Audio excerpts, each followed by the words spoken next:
Il aura fallu 30 ans pour que l'ex-prêtre Bernard Prénat soit confronté à la justice, pour que l'Église catholique aussi affronte ce passé silencieux. Devant la cour de Lyon, le père Bernard est accusé d'agression pédophile, commise entre 1971 et 1991.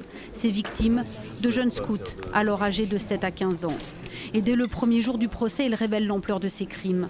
Ça arrivait tous les week-ends, et pendant les camps, ce pouvaient être 4 ou 5 enfants en une semaine.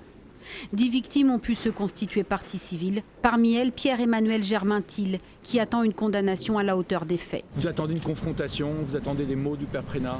Des mots juste simplement de confirmation d'éléments qui seront probablement étalés durant ces 5 jours de procès. Après, les aveux, il les a déjà faits et j'attends absolument pas des excuses parce que pour moi, il n'y a rien d'excusable. Pierre-Emmanuel Germain-Thiel est un ancien membre de l'association La Parole Libérée, par qui l'affaire a éclaté au grand jour. Mais les actes du prêtre étaient connus au sein même de l'Église. Alors pourquoi l'omerta? L'année dernière, le cardinal Barbarin a été condamné à 6 mois de prison avec sursis pour non-dénonciation d'abus sexuels.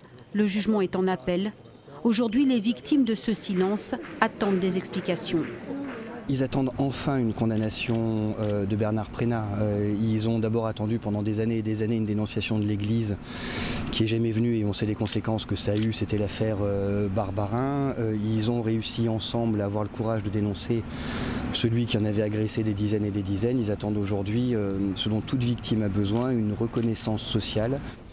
L'ancien prêtre affirme qu'à l'époque des faits, il ne pensait pas commettre d'agression sexuelle, mais qu'il se trompait. Il encourt jusqu'à 10 ans d'emprisonnement.